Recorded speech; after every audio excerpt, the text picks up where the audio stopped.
This is KGW News at Sunrise. We really appeal to someone. There's someone out there who knows something to come forward. His son was killed in a hit and run late last month. That father's quest for answers coming up in one of our top stories. Plus, between 8 and 10, I mean, from big giants like this down to, this whole corner was all cleaned out over here. As you heard in Bloke Botanical in North Portland, cleaned out, and it's not because it's sold out of all their Christmas stuff. Coming up, we're hearing from the owner as he tries to recover ahead of the holidays. Part of the Sunrise plan this morning is to laugh a little bit. You guys in on that? Yes. This woman is going to help us out. Comedian Eliza Schlesinger making a stop this week here in Portland at the Schnitz. So Sunrise reporter Devin Haskins had a chance to catch up with her. She talked about not only her comedy, but also the balance of touring for a living while raising a child and also while being pregnant with another. Wow. Yeah, her story coming up here at 5:15. She is so funny. You will love her. Good morning, everybody. Gang's all here. Yeah. Will you start us off with the forecast? Yeah, good easy day today. Take a look at the satellite picture. Everybody's dry this morning. There are breaks in the cloud deck. The clouds are going to keep coming up from the south today, and eventually this afternoon they'll thicken up. And then we do have that rain chance, likely showers tonight into the day tomorrow. But right now, great visibility coming into town with our breaks and cloud cover. 43 out of PDX, upper 30s in some spots. We'll be around 50 at noon. I have us back up into the mid 50s for a high, and could be, well, it's tough to tell when the rain comes in this evening. I'll leave it at that, Mr. McGinnis. All right, lots to look at and not lots to look at on the map here. This is actually the Rose City Sky Camera. This is I-5, the Markham Bridge, the Hawthorne Bridge, the ramps coming off the Morrison Bridge onto I-5, and they're all wide open. That is equally playing out here on the west side. Highway 26 out near the Sylvan Hill looks good, and up near the Interstate Bridge out of Clark County. Wide open, guys. Lots of elbow room on the freeways. No major issues out there just yet. Sounds good. Thank you, Chris. Today, reps for striking Portland Public School teachers are back at the bargaining table with the district. Teachers walked off the job 14 days ago, and as a result, classes are canceled again this morning for about 45,000 students. The two sides couldn't reach a deal over the weekend, so negotiations continue. Families caught in the middle of this strike talk about the stress and say the walkout is doing a disservice to their kids.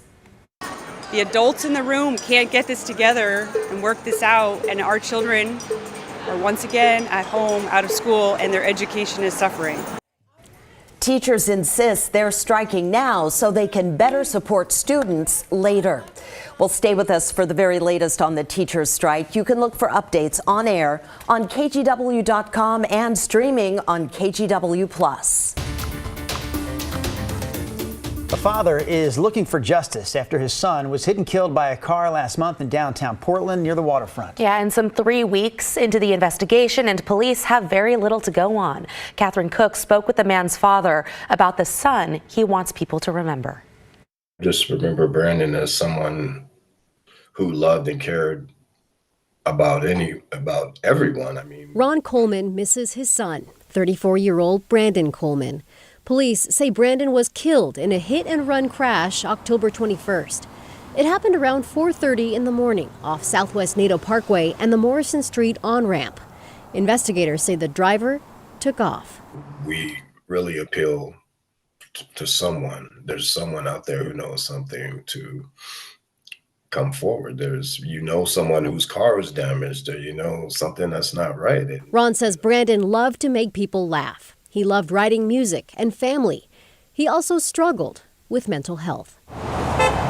Ron says recently that struggle led Brandon to be homeless by choice. In this society, we can't judge someone, their mental health issues, whether they're housed or not. He had people who loved him. Ron hopes now someone will stand up for his son's memory. A life cut short by a person Ron hopes will be brought to justice. Do the right thing. He didn't deserve to have his life ended in that fashion. Catherine Cook, KGW News. Now to Oregon City, where police say they have arrested a man for murder. A woman was found dead inside a home on Square Drive around 1 o'clock yesterday afternoon. 41-year-old Anthony Wessel now faces a second-degree murder charge. Police say Wessel knew the woman, but at this point, they're not releasing any other details. There's a business in North Portland, a popular spot for Christmas trees called Bloke Botanical. But just as the holiday season is getting started, that business was hit by thieves. It happened early Sunday. Police say 2 people broke in and stole just about everything they could find in the store. The owner says the suspects knew what they were doing, and he says they knew what they were looking for. And I pull up and the whole front's disheveled. Ornaments are broken, plants are tossed everywhere. And I'm like, this isn't quite correct, and opened up and everything's gone. Again, that was the owner of Bloke Botanical that we heard from right there. He says he's been getting a lot of support from the community, though. Some have donated cash. Some have even set up a GoFundMe to help Bloke get back up and running.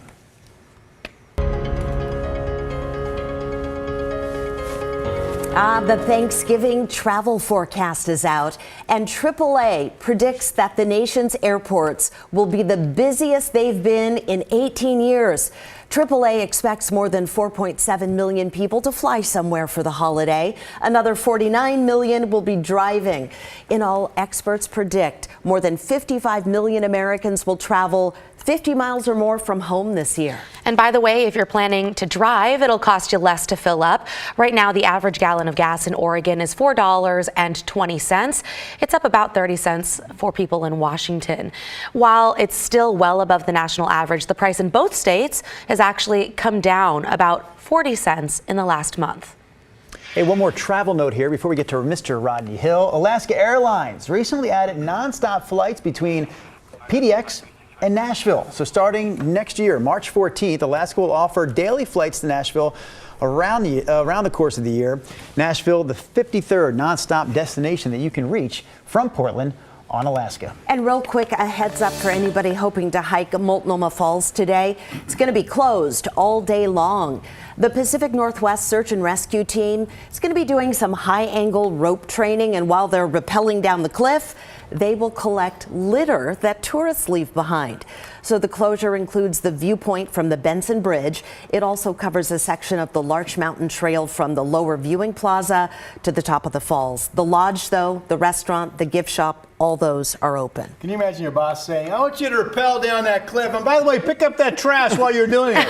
You're up Can there. I get a Why raise? not? I'm trying to stay alive here. Are we training or are we cleaning up? I can't do both. I don't know. Oh, wow. Thanks to them, the people that do that, right? Here's a look at our big satellite picture. We have the low parked offshore. This is producing rain into Northern California. Again, at one point last week, it looked like this could be flooding rains potentially, but now it's just some days of some rain moving in, and it doesn't look like there are any concerns for how much that's going to be. This same low is throwing the clouds up into our area. You can see that right here. I just checked. It doesn't look like the cloud depth today. Doesn't look like the clouds get deep enough or thick enough to produce rain until likely after 8 p.m. tonight. So we have a dry day, and if you're going to be out and about at least early this evening, will likely still be dry at that time. Futurecast does show that. I just wanted to look at everything I could see. Here's 5 p.m. This just shows rain showers in southern Oregon. Our clouds thickening up. And then eventually tonight and then into tomorrow we'll get some rain, but not a lot. Forecast models give us under 1/10 of an inch. Here's the other Futurecast closer up. You can see clouds kind of being pushed up across all of Oregon. Partly sunny to increasing cloud cover. Here's 11 p.m. I'm saying we ought to be dry until at least 8, and this shows it's even closer to midnight before that rain comes up into the area. And there'll be some showers around tomorrow, but again, less than 1/10 of an inch. Not much, just some. Okay, good visibility. That's crystal clear coming into town this morning. We're at 43. There are breaks in the cloud cover up top. A little cooler in Salem, 39, 34 over in Bend. It is freezing now in Burns and Baker City. It's 40s along the coast this morning. Winds are generally calm to north at 10. East winds expected to pick up a little bit to maybe 20 out in the West Gorge coming into East Clark and East Multnomah County today. All right, forecast 7 days. Talked about today, 56 the high. Tomorrow, a little bit of rain around, 53. Thursday, Friday, dry, chilly mornings in the 30s. Rain develops Saturday. That breaks into Sunday showers. And then a big forecast change now shows dry. This is Thanksgiving week, Monday, Tuesday, the travel day Wednesday before Thanksgiving. There is a front right now timing in that will bring us some showers, but I don't see any significant weather concerns with the weather itself next Thanksgiving holiday weekend.